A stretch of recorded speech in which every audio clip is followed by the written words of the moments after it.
você observou nesse clipe, a gente tem os sais comumente utilizados no dia a dia. Você viu lá uma salina, onde o sal é produzido, obtido a partir da água do mar, e fundamental para o nosso dia a dia. O sal é que controla, muitas das vezes, a entrada e saída de substâncias no nosso organismo. Você viu outros exemplos diários de sais. Existe um muito comum hoje, o bicarbonato, que a gente usa para azia, para outros processos mais, é utilizado em talco, desodorante e assim por diante. Então você vê que sal é uma das tantas substâncias das funções inorgânicas presentes no nosso dia a dia. E hoje nós vamos conversar justamente sobre essa função, a função sal. Para falar em função sal, eu preciso primeiro te lembrar de onde ele vem. O sal é uma substância produzida a partir da reação de um ácido com uma base, ou seja, uma neutralização. A neutralização, ela é fundamental no processo. Nenhum sal foi produzido até hoje sem que tivesse vindo, a princípio, de uma neutralização. Ela é a forma mais usual de gerar os sais que nós conhecemos. A neutralização é a reação entre um ácido e uma base, que, como bom ácido, libera íons hidrogênios, e uma base, que como boa base, libera íons hidroxilas. Então o hidrogênio do ácido e a hidroxila da base geram água. Beleza. O que sobrou? O cátion da base, que é o metal, o ânion do ácido, que é um ametal, a princípio, ou um conjunto de ametais. Esse cátion e esse ânion se juntam e geram a função sal. Vamos ver um exemplo. HCl, ácido clorídrico, reage com NaOH, hidróxido de sódio, produzindo o NaCl, cloreto de sódio, e água. Como eu te disse, repara, o H do HCl se junta ao OH do NaOH, gerando o H2O. O Na, cátion da base, se junta ao cloreto, ânion do ácido, gerando o sal NaCl. HNO3, ácido nítrico, mais KOH, hidróxido de potássio. Como em cima, o hidrogênio ácido reage com a hidroxila da base, gerando a água. Sobra o cátion potássio da base e o íon nitrato do ácido. Potássio e nitrato se juntam, gerando o KNO3, que é o sal.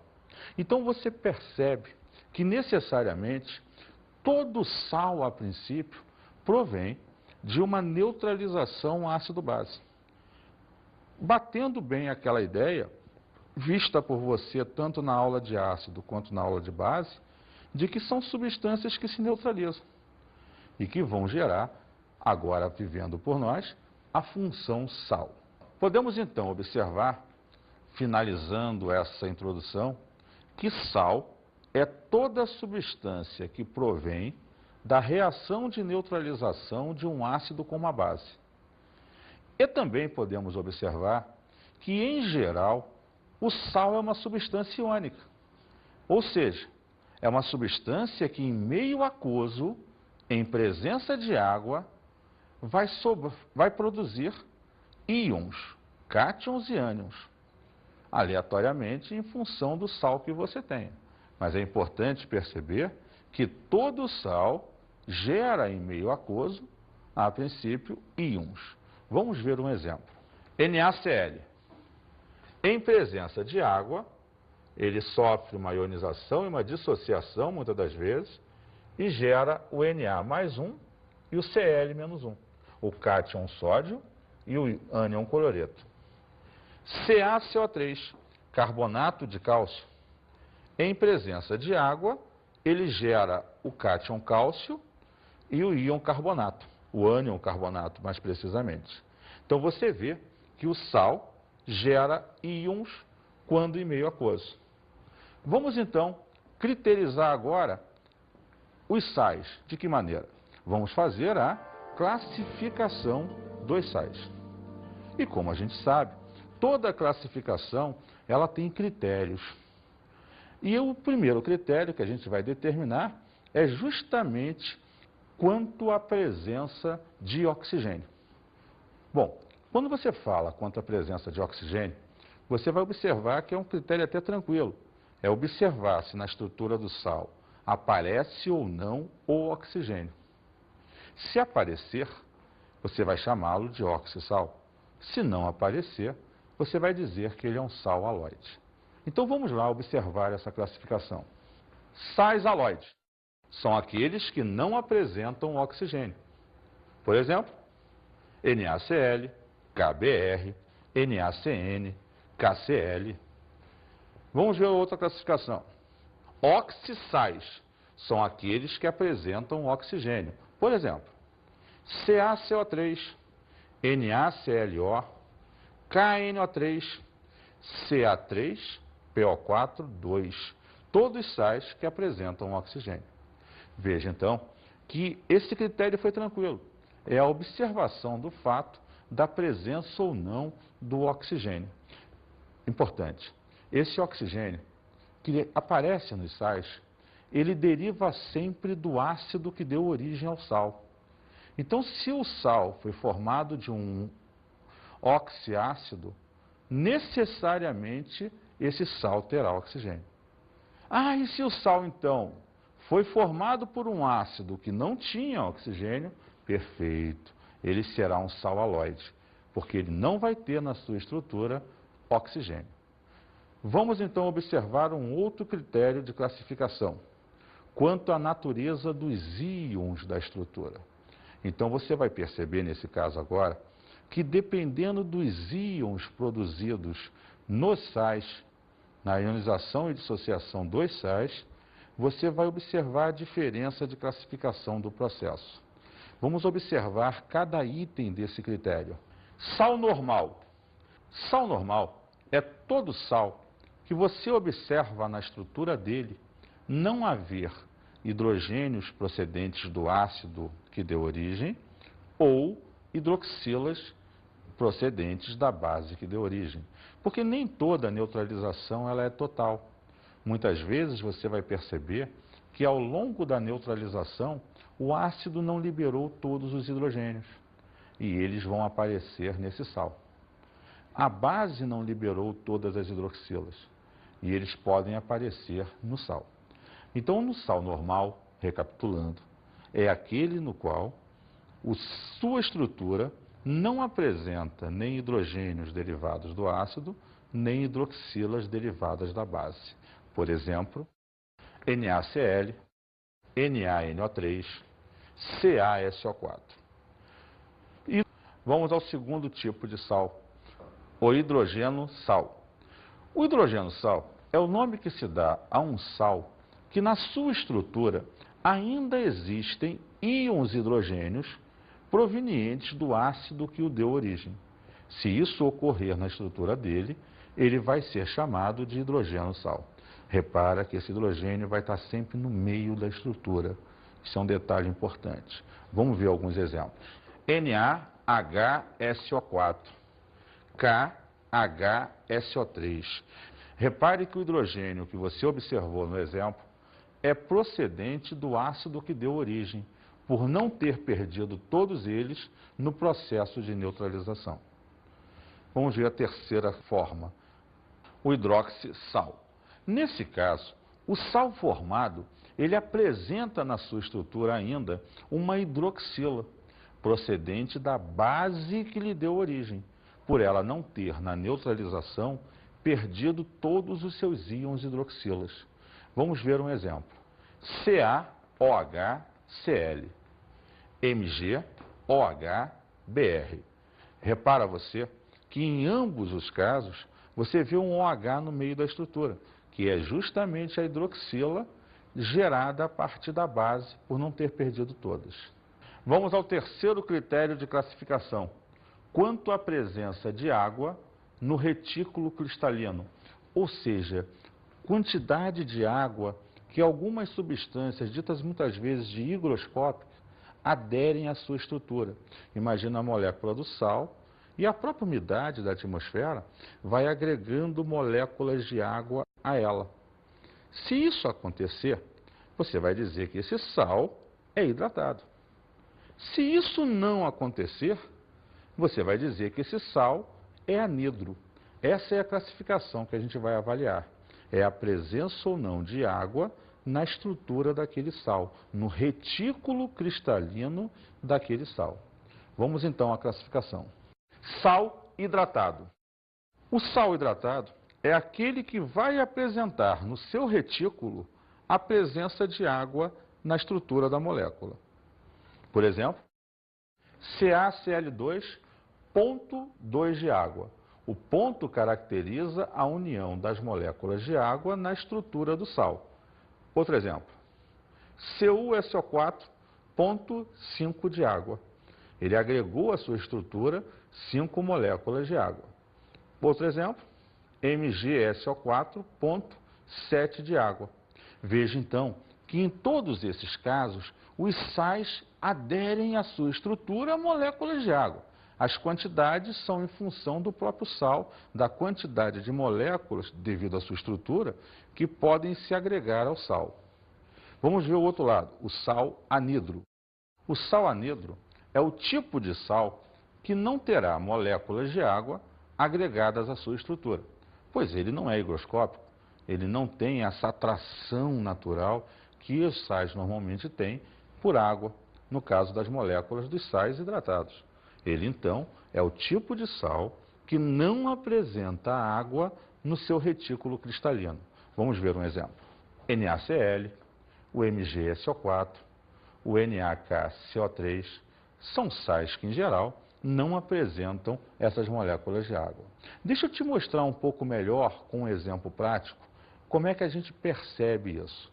É interessante perceber que, em geral, quando o sal é higroscópico, quando o sal é hidratado, ele atrai água para a sua estrutura, ele modifica a sua cor. Aqui nós temos, por exemplo, sulfato de cobre. Um sal muito comum, quem tem piscina em casa e tudo mais, de observar no tratamento dessa água. Esse sal é azulado devido à presença de água. Será mesmo? Vamos ver.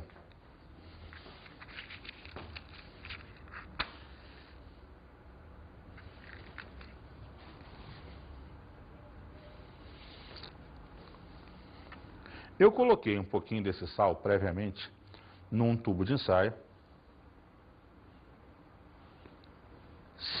e vou aquecer esse tubo. Com que finalidade? Aquecer tem a finalidade de retirar a água, caso ela exista. Vamos ver o que vai acontecer nesse aquecimento. Repara que inicialmente ele está azulado, disse eu, em função da água que estava presente nas suas moléculas.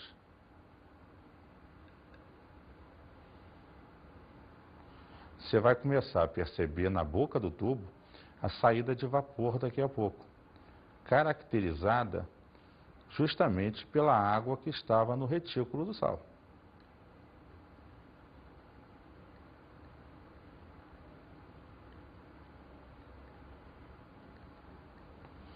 Você já começa a observar na superfície do sal que ele está modificando a sua cor.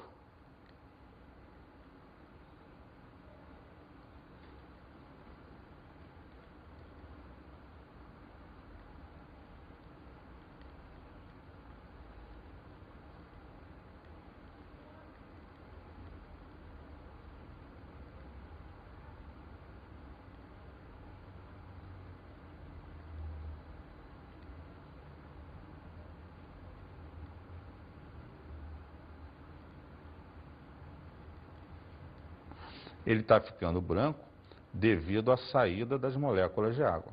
E você vai ver que aos poucos ele perde toda a água do seu retículo. Acho que já deu para você perceber, eu botei muita quantidade, a cor branca se formando devido à saída dessa água. Então esse sal, que necessariamente ela é totalmente azul, vai perdendo água, seu retículo, e aí ele se tornará o sal anidro, o sulfato de cobre anidro, sem água. Agora imagina você que eu deixe cair um pouquinho de água dentro desse tubo. Observa o que vai acontecer com a coloração do sulfato de cobre.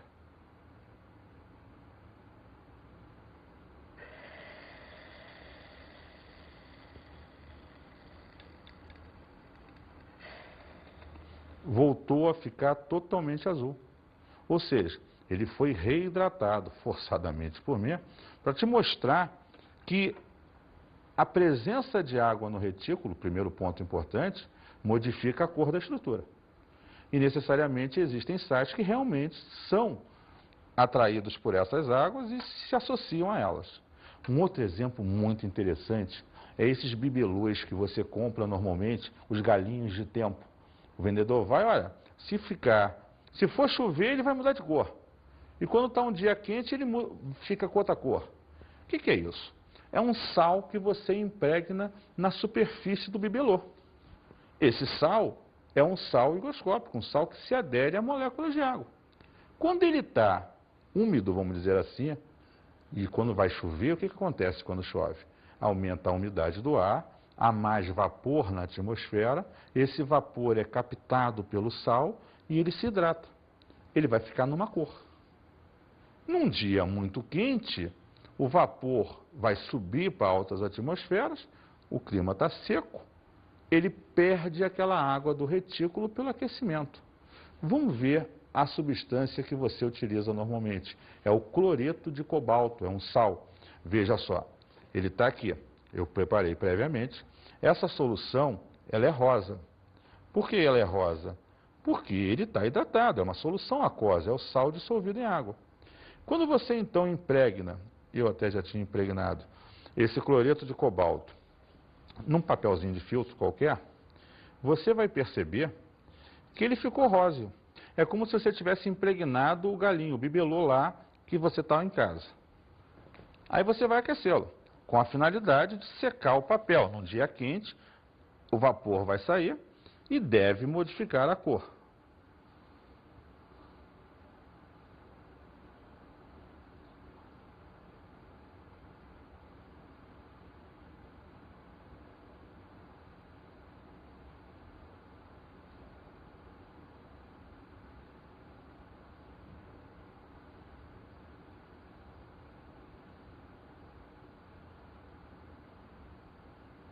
Como você já pode observar, o aquecimento vai retirando a água e o sal que estava presente modifica a sua cor devido à perda de água. O que a gente conclui que esse sal, quando hidratado, ele é rosa. Esse sal anidro, sem as moléculas de água, ele fica azul.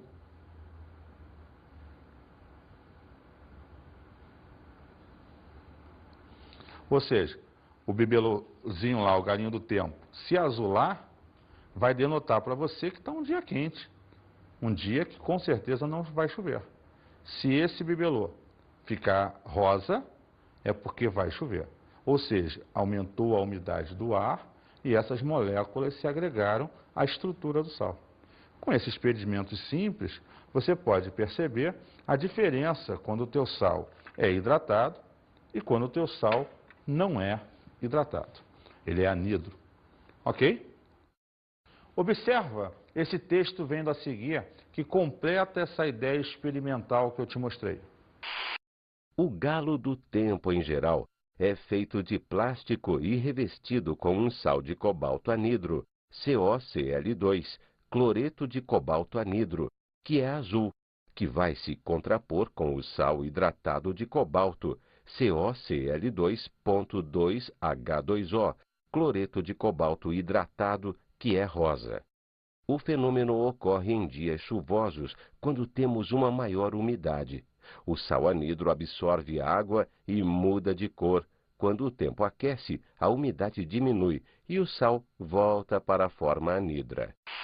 Observou então nesse texto a aplicação do dia a dia desse sal nos bibelôzinhos, galinhos ou galinhas do tempo, não importa, mas geralmente impregnados de um sal que, em função da sua hidratação ou não, vai modificar a cor da estrutura. Veja então agora, vamos passar a um outro ponto do processo. Nomenclatura de sais. Quando você pensa na nomenclatura de um sal, você vai perceber que esse sal vai ter seu nome em função, primeiro, da presença ou não de oxigênio. Se esse sal não tem oxigênio, lembra, ele é um sal halóide. Você usará para ele o sufixo eto, característico de sais que não têm oxigênio. Por outro lado, se ele é um oxissal, você vai perceber que usa-se a terminação ito ou ato. O que diferencia ser ito ou ato? O número de oxidação. Lembra que os ametais, já foi falado numa outra aula, a de ácido, se o ametal tiver o seu maior NOx, você vai usar a terminação ato. Se o ametal formador do sal tem o seu menor NOx, você vai usar a terminação ito. É sempre bom lembrar, e aí vai aquele lembrete de urgência, que os ametais em geral têm 2 NOxes. O maior é o grupo da tabela ao qual ele pertence. O menor é 2 unidades abaixo. O enxofre, por exemplo, é do grupo 6A. Ele pode ser mais 6 ou mais 4. O nitrogênio, por exemplo, pode ser mais 5. Ah, ele é do 5A, perfeito. Ou mais 3, o menor NOx. Daí o uso do ato e do ito. Vamos observar agora nos quadros. De uma forma geral, você vai pegar o nome do ânion mais a terminação ato, eto e ito, como acabei de te dizer, adicionar a preposição de e, finalmente, o nome do cátion. Lembre, o cátion é o que vem sempre na frente da fórmula e o ânion é o que está no final. Vamos ver um exemplo. CaS, sulfeto de cálcio. Por quê? Porque não tem oxigênio, terminação eto. Vou pegar um outro exemplo. CaSO3. Aqui o enxofre é mais 4. É o seu menor NOx. Então você vai usar a terminação ito. Sulfito de cálcio. Outro exemplo. Nesse caso, CaSO4, o enxofre é mais 6. Então ele apresenta o seu maior NOx. Vamos usar a terminação ato. Sulfato de cálcio. Então você observou numa linha geral que o sufixo, pode ser ato, eto ou ito, ele vai se caracterizar pela presença ou não de oxigênio e pelo NOx do ametal formador do sal. Vamos fazer isso de uma forma mais específica. Especificamente agora, sais halóides. Nome do ânion, mais eto, mais o D, mais o nome do cátion. Vamos fixar como exemplo. CaCl2, cloreto de cálcio. Outro, brometo de potássio, KBr.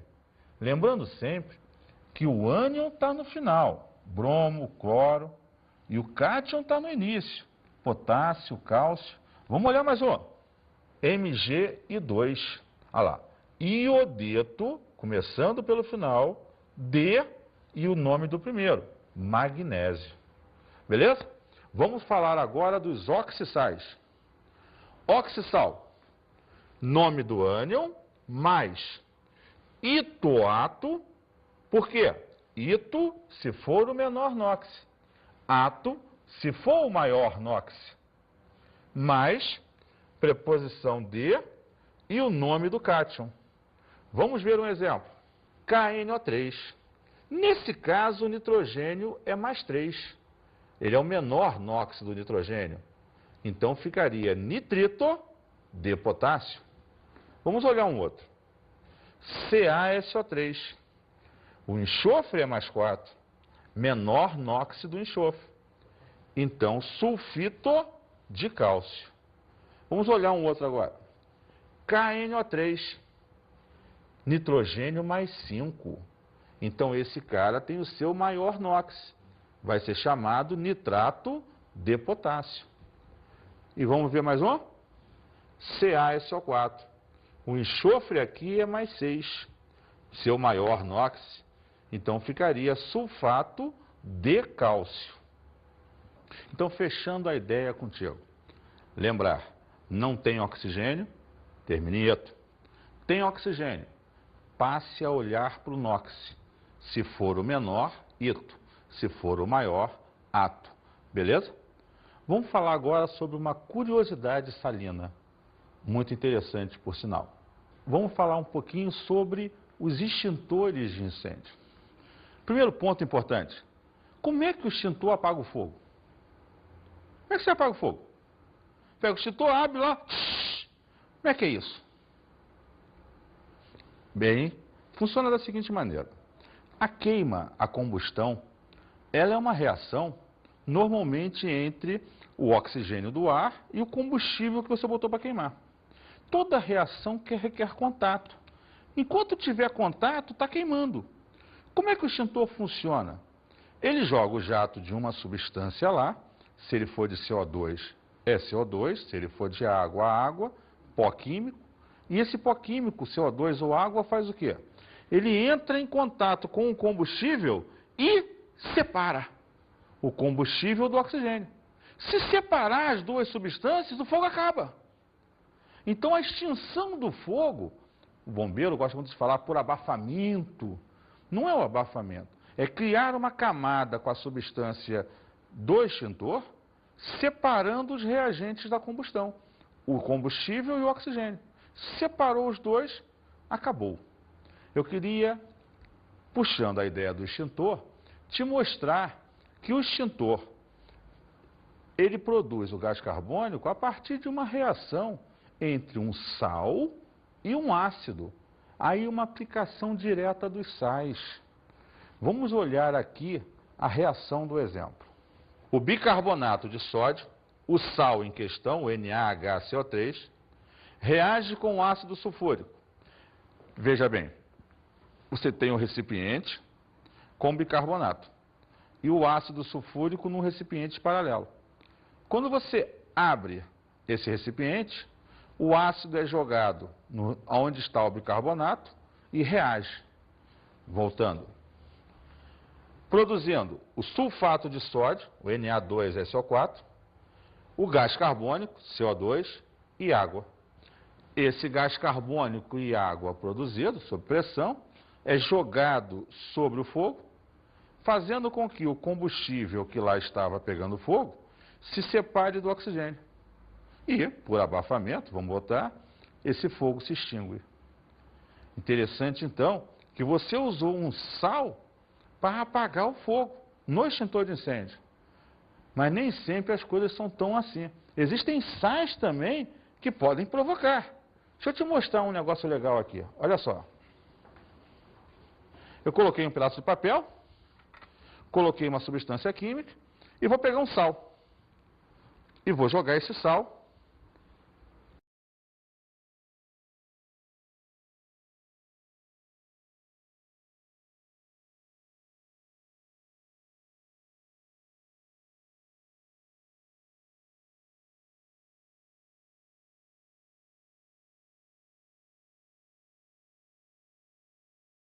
Observou? Agora eu te mostrei um sal atuando com o princípio da bomba incendiária. Esse sal produzindo uma reação que libera uma quantidade de calor tão grande que dá ignição do processo. Como eu botei papel como base do jogo, combustível, ele gerou fogo. Vamos então agora falar sobre a solubilidade dos sais. A solubilidade dos sais é a observação da maioria dos sais se dissolvem-se ou não em água. Existem sais de alguns cátions que não se dissolvem em água, outros se dissolvem, são solúveis ou insolúveis. Vamos ler o texto a seguir e ouvi-lo também. São vários os fatores que influenciam a solubilidade de um sal, o que torna muito difícil esta previsão. Por esta razão, costuma-se consultar e construir tabelas de solubilidade. Você não tem que decorá-los. Você tem que observar em função das tabelas e conhecer os principais. Vamos observar essas tabelas agora. Se temos nitratos e acetatos, todos são solúveis. Então você não encontra nenhum insolúvel. Esses sais são todos solúveis. Próximo. Se temos cloretos, brometos e iodetos, vamos observar que os de prata, magnésio e chumbo são insolúveis. Todos os outros cloretos, brometos e iodetos são solúveis. Vamos ver mais um. Sulfatos. Se observarmos o de cálcio, estrôncio, bário e chumbo, serão insolúveis. Todos os demais elementos formam sulfatos solúveis. Vamos ver mais um. Os sulfetos, você vai perceber que os de metais alcalinos terrosos e o de amônio são solúveis. Todos os demais elementos formam sulfetos insolúveis. Beleza? Outro, vamos lá. Carbonatos e fosfatos, necessariamente, de metais alcalinos e amônio, são solúveis. Todos os demais são insolúveis. Observou, então, que você não tem que ficar decorando isso tudo. Porque vão existir tabelas que te mostram quando ele é ou não solúvel. Mas é importante você entender que existe esse fato de, dependendo do cátion ou até do ânion, ele ser ou não solúvel. Beleza? Vamos observar um outro ponto importante do jogo. Cátions variantes. Se o NOx daquele cátion for o menor, você usará a terminação oso. Se o NOx daquele cátion for o maior, você usará a terminação ico. Os mesmos oso e ico que você usou em ácido e base. Vamos ver um exemplo. FeCl2, FeCl3. Cloreto nos dois. Porém, como o ferro é mais 2 no caso de cima e mais 3 no caso de baixo, necessariamente eu tenho que diferenciar o nome. Então eu uso cloreto ferroso, porque o ferro é mais 2. Cloreto férrico, porque o ferro é mais 3. Veja só, lembrando a você que quando você tem cátions, nesse caso, que variam de NOx, você também pode usar o NOx em algarismos romanos ao final da palavra, usando lá, normalmente, o nome do ânion, preposição de, nome do cátion e o NOx em algarismos romanos. Vamos voltar àquele exemplo. Olha lá. Como o ferro é mais 2, cloreto de ferro 2. Como o ferro é mais 3, cloreto de ferro 3. Veja, então, que necessariamente você pode utilizar essa notação em algarismos romanos. Vamos agora a algumas dicas de estudo.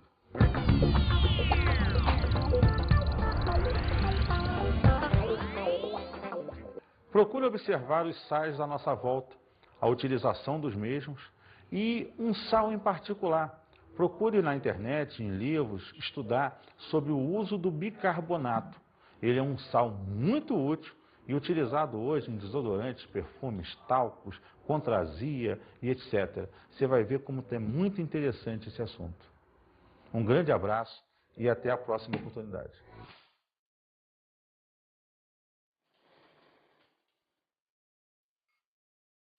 Na aula de hoje, estudamos a função sal. Sal é uma substância produzida a partir de uma neutralização ácido-base e que pode, em meio aquoso, produzir íons, cátions e ânions de diferentes estruturas. Vimos a nomenclatura de sais. Quanto à nomenclatura, é importante sempre diferenciar aqueles dois pontos. Primeiro, se tem ou não oxigênio. Se não tem, eto. Se tem, olhar o NOx. Menor NOx, use o ito. Maior NOx, use o ato. Bons estudos!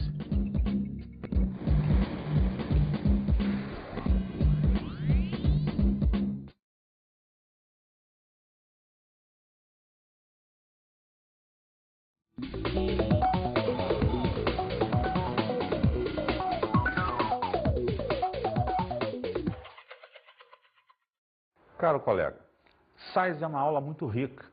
Procure observar com seus alunos os sais que são aproveitados e utilizados no nosso corpo humano. Procure mostrar para eles sais associados ao dia a dia dele e trabalhe em particular o bicarbonato. É um sal muito rico de exemplos e experimentos. Frise com ele a questão da nomenclatura. É a parte mais cobrada a nível de concursos. É importante diferenciar com ele os vários níveis de nomenclaturas e as formas com as quais nós podemos fazer. Um grande abraço e até um outro encontro.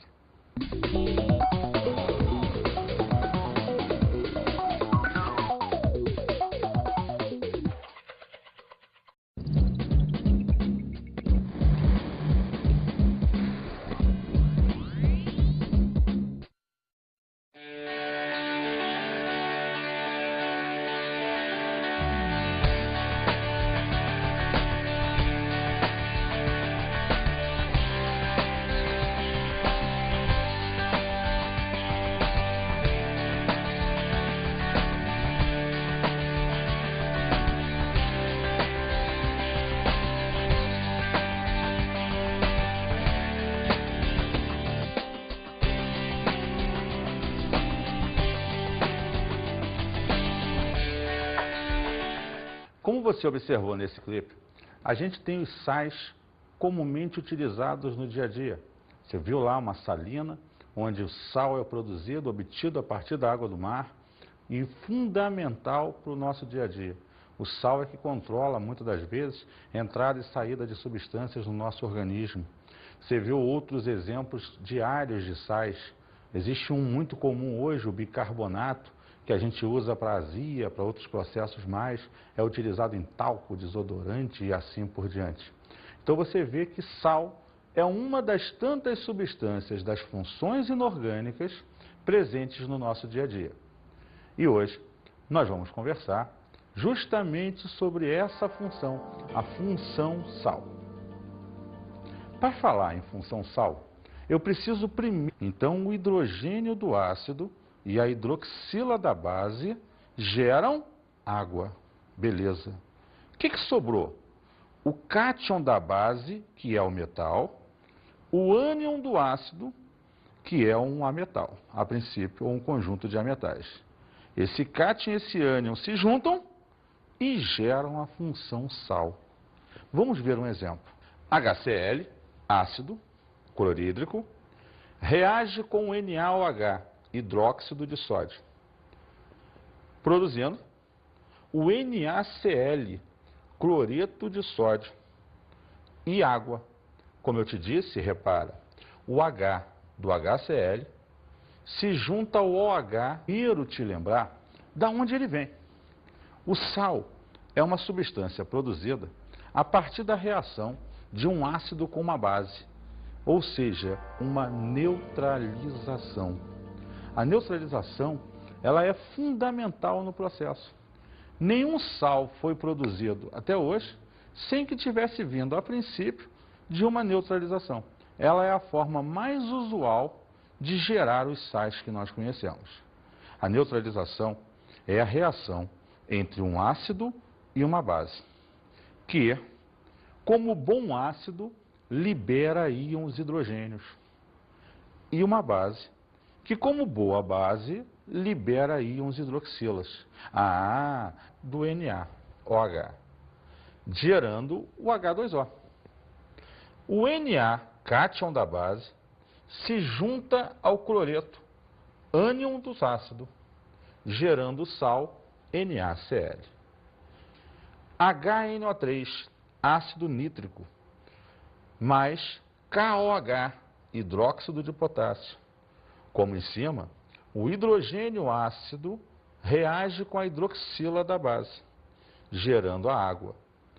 Sobra o cátion potássio da base e o íon nitrato do ácido. Potássio e nitrato se juntam, gerando o KNO3, que é o sal. Então você percebe que necessariamente